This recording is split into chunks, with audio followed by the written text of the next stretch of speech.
How do custom orders work on Kraken? Imagine I'm a music producer, dialing in my newest track. Need more bass? Crank it. Vocals not popping? Double it up. Want a bigger sound? Hit that reverb. Hard. That's custom orders on Kraken. Complete control over your crypto trades. Go to Kraken.com and see what crypto can be. Not investment advice. Crypto trading involves risk of loss. Cryptocurrency services are provided to U.S. and U.S. territory customers by Payword Interactive Inc. View PWI's disclosures on Kraken.com/legal/disclosures. How long have these meal kits been in my fridge? 1 week? 2? How much am I spending on these? Hey, Erica, did my subscription go up? When your questions about life turn into questions about money, there's Erica, the virtual financial assistant to help you spend, save, and plan smarter. Only from Bank of America. What would you like the power to do? Erica is only available in the English language. You must download the latest version of the mobile banking app, only available on select mobile devices. Your chat may be recorded and monitored for quality assurance. Message and data rates and additional terms may apply. Bank of America N.A., member FDIC. Hey guys, welcome to this week's podcast episode. And I've got Victoria Mensch for you today. And she helps high-achieving leaders find balance between success and happiness. It's really going to be interesting what she has to share with us today, the intersection of academia, executive leadership, and I'm really happy to welcome her to the show. Victoria, welcome. Thank you so much, Chris. Very happy to be here. Yes, so start off by talking about your background just very briefly, and we'll dive right into the conversation. Yes, sure. So I'm Victoria Mensch. I spent most of my career in Silicon Valley in high-tech industry, over 25 years of experience. But I started as a psychologist. So right off high school, I really wanted to be a psychologist. So I went and got a psychology degree. I got a PhD in psychology. And then I started working in the psychology field. And very quickly, within a year, I realized that's not what I wanted to do. I was very tired. I was exhausted. So I thought I was following my passion. I made a mistake. So I pivoted into a corporate career successfully. Luckily, it was a really good time in Silicon Valley to do that. That's how it all started. I worked in large corporations, global corporations. I worked in startups. I worked in a boutique consulting company, and I eventually founded my own consulting company as well. But now, at this time, my passion for psychology did return. So I am very interested in the topics of success and happiness and how to build harmony, work like harmony. So that's a passion project of mine. And I'm happy to talk about that as well.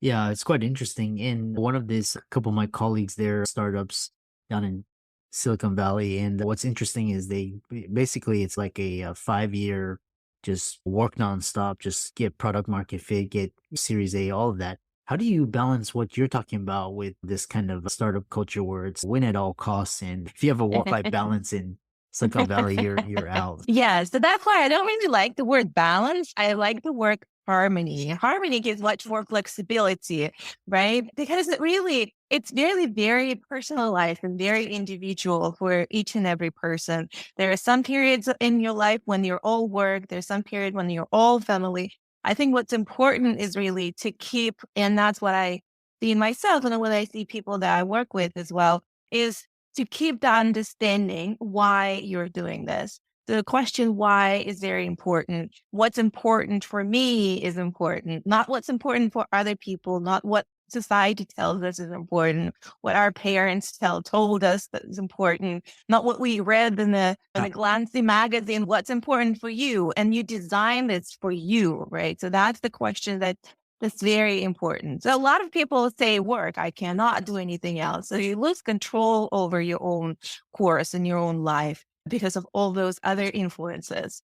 That's my advice. Let's put it this way. Really focus on harmony more than balance. If you are a multidimensional, multi-passionate individual, and just give freedom and give permission for all parts of that to be expressed.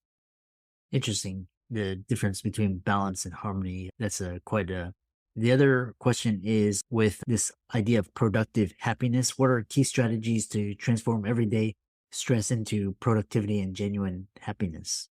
So it's very similar to what you were talking about, right? So people, additionally, the startup culture is just very obvious, right? The burnout is on different levels, right? When you don't care when you're not taking care about your whole personality, right? So some of those can get neglected to the point. So what is burnout? It's really a very state of exhaustion. It's like you're tired, you're overwhelmed, you don't feel that you're in control. And people really come to the point of despair. Oh, for sure, it's a job that's at fault. Or for sure, it's this person who's next to me that's at fault. And we come to the point of despair that I cannot take one more day of that. And I need to change that. It's for sure, it's a company, right? So for sure, it's a job. For sure, it's this.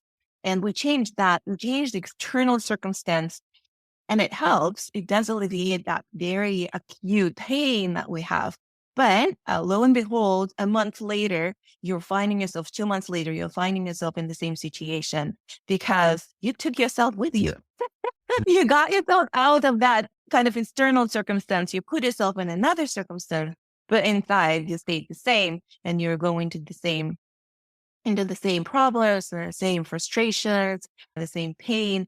So the productive happiness, the way is to make those changes, but make them through taking control over your life, to taking responsibility for your life, to recognizing that kind of multi-passionate nature, that you're not your job, right? So you are a person, a whole person with all these different sides, and all these different sides contributing to your well-being. So that's the productive habits. Maybe at the end of the day, your answer will be that you need to change your job, or you need to change your partner, you need to change your location, but you do it in a controlled, aware, and conscious way. So hence the productive way.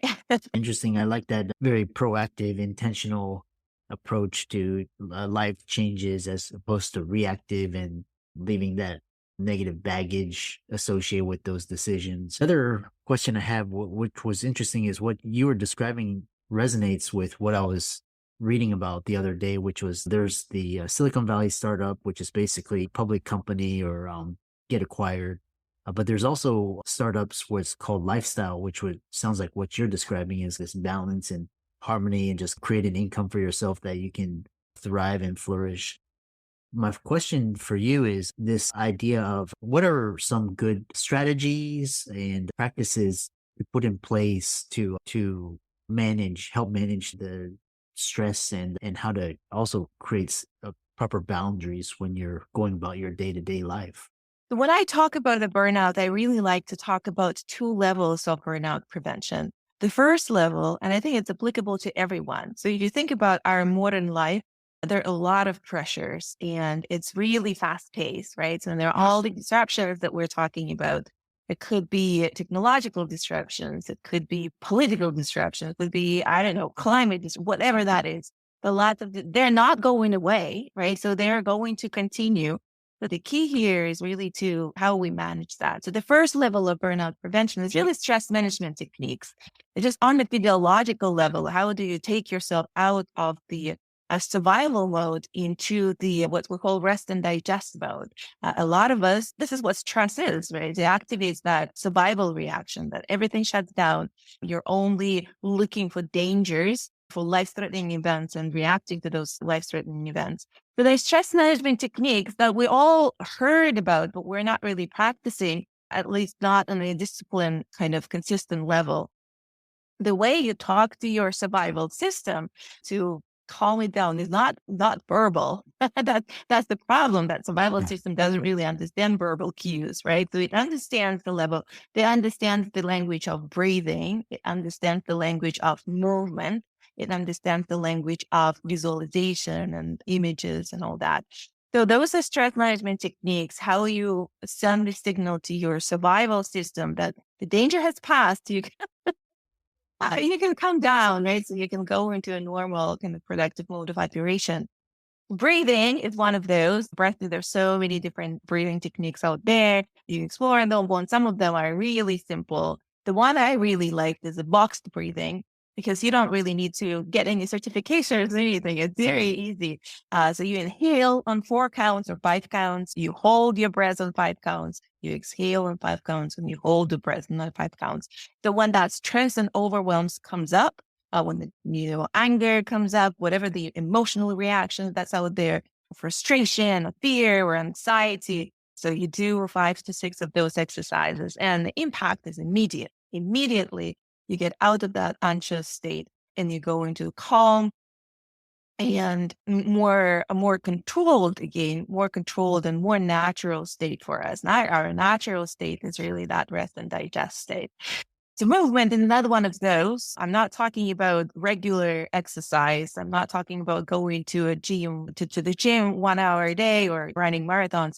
If you do that, fantastic. A lot of people either don't want to or they think they cannot do that. I'm really talking about the movement in the moment, right? So when that, again, anxiety, overwhelm, stress, frustration comes in, you complete that stress cycle with a movement. It could be a brisk walk. It could be stretching. It could be you clenching, you relax your muscles. That sends the system to survival mode. So now you can turn off now. It's time for other systems to come on board. And then in visualization, what I mean by that is kind of meditation, or it could be guided meditation, something where you sit down for 5 minutes and you switch your state that way. Tons of guided meditations out there. So that's the first level, really stress management techniques. It's especially important for high achievers, entrepreneurs. If you're a startup founder, if you're a CEO, if you're an executive, you have all this stress. So many people are coming at you, so many different responsibilities, so many different things that require your response, your reaction somehow. How do you prioritize them? How do you keep your clean state of mind? So stress management techniques, right? So that's, you're like an athlete. You're an athlete. So you owe it to yourself to regulate your system and take control over your survival mode that way. So it is really about taking control and responsibility for that. And then the second level is what we say is really how you control your state of mind. And that's a very interesting point, because a lot of us, all of us, are actually driven by desire to be happy. But the greatest myth is that we were taught, that's out there, is that we will be happy when we achieve something, right? So a lot of that drive for achievements is, now when I get to that college, then I can relax and be happy. Now when I get that house, then I can relax and be happy. Now when I grow my company to a certain level of revenue, then I can relax and be happy. And that's the greatest myth, because happiness is really a choice, and it's really a process and a practice. So you can achieve, and yet you can actually practice. You can choose to be happy. You can practice those happiness, that state of mind that allows you the sustainable drive and coming back to your true self and your true desires. Yeah, it's quite a lot of the high achievers listening to this podcast, especially the entrepreneurs. We always talk about this arrival fallacy. I'll be happy when. I've only seen it prevalent in North America, because other cultures, they practice what you're talking about. So the next question I have is, you talked about these basic and then these second level. Talk about the way of creating boundaries in our world, so that to protect our energies, because a lot of times we have these energies like detracting from us or putting us down. How do you manage those types of boundaries? Yeah. So for boundaries, especially in the corporate setting, or in the work setting, or in the family setting, whatever that is, right? But from the work perspective, I think what helps, first of all, is to recognize that you are not your job, right? So you are a person, and you have different parts of your personality that require equal attention. So for us, if you look at to experience the state of well-being, or the sense of flourishing, I'm not just surviving. I'm not just going through circles through my routine. I'm actually flourishing. I'm in the state of, yeah, this is the best day of my life. It actually has different components to that. And job and financial security is one of those components, important one, but only one. So the relationships, there's your well-being, your health, your vitality, right? So these things, recognize that is important. So, and now from that perspective, our financial security and job and achievements, whatever career aspirations, they are important, but they're not 100% of you. So what within that, what you are contributing into your job, into your company, into your career, what is the greatest value that you bring to the table? Not the number of hours that you spend there, but what is the value that you're creating? Yeah, ideally, you want to recognize and identify the value that's uniquely to you. That's the value that I like doing that. And also, I'm really good at that. And there are very few people who can contribute the same way. And you measure your worth, right? So you measure your worth in the company that way. What is my value? I measure my value, and everything else you offload, right? So you outsource it to other people, you delegate it to other people. So that's the important step, to recognize what is my value, not the number of hours, not the number of meetings that I'm attending, but actually the value that I create. What's my worth there?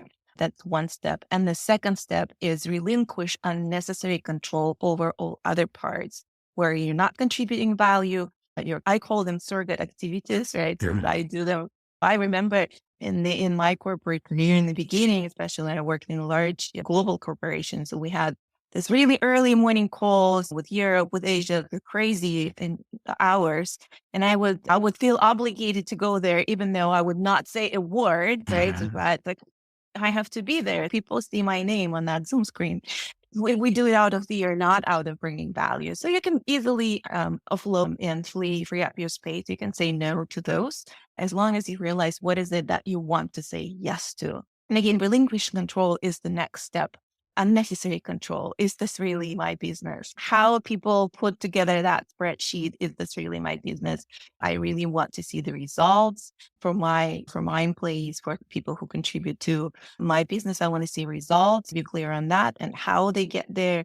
It's really their business. How many hours they spend doing that, it's their business. So you relinquish that control. You trust that it will be delivered the way it will be delivered, and the quality it will be delivered that might be different from how you would do it, but it's going to be valuable to you. And that frees up a lot of energy, and a lot of time. Does that make sense, Christopher? Yeah, interesting. I like that. I like that. Relate the value and relinquishing control and just focusing on what you can do. Where do you see what you're talking about playing out in? Because a lot of time now, we have a lot of options for income. So a lot of people are entrepreneurs, and there's still people in the corporate setting. So where do you see what you're talking about playing out? Is it more applicable to the entrepreneurship setting or corporate setting, and how do you reconcile those two? I think it's equally important. It's more on the individual level. So you as a person, I think a lot of us, and I was one of those people as well, we accept the routine, right? So that, oh, okay, this is as good as it gets. Yes, I'm busy, I'm tired, I don't have family, or I don't have enough money. And we just accept it is what it is, right? At some point, you just become in the state where you're neither there, you're in between. You're not really extremely unhappy, but you're not really happy. You're just, how's life like? So I think that's unacceptable, right? So we should raise the bar for ourselves. So the state of flourishing and enjoyment and happiness, that should be the default state, right? So that's what we are here for. And it doesn't matter whether, and some people, they like corporate settings. Some people really cannot fit into corporate settings and they want to be entrepreneurs and want to be that way. It's a choice. It's a personal choice. But either way, that default state of joy and happiness and feeling, living the life you love, that should be default state. And that's really on the individual. Nobody else can make you happy. It's only I can make myself happy. Nobody else can. And that's a practice. And you can craft that life, whether you're in a corporate setting or you are on your own. You can craft that life for yourself and make that choice. Interesting. How can people find out more about you and follow you and find out more about the work that you do? Yeah, so I am on LinkedIn. That's my main place, Victoria Mensch. You can go and see there, and you can see everything that I do. If you want to talk more about this, feel free to reach out. I'm happy to discuss and help out with the work-life harmony. We do retreats, we do mentorship programs, we do programs for teams as well. Burnout is really a productivity killer in companies and teams. So if you figure that out, you'll get a much more motivated and much more sustainable workforce as well. So we do that. But LinkedIn is the main channel. Yeah, I love that. And for all the audience, be sure to give Victoria's socials a like and follow and check out her work. And thanks so much for a great conversation. Thank you very much.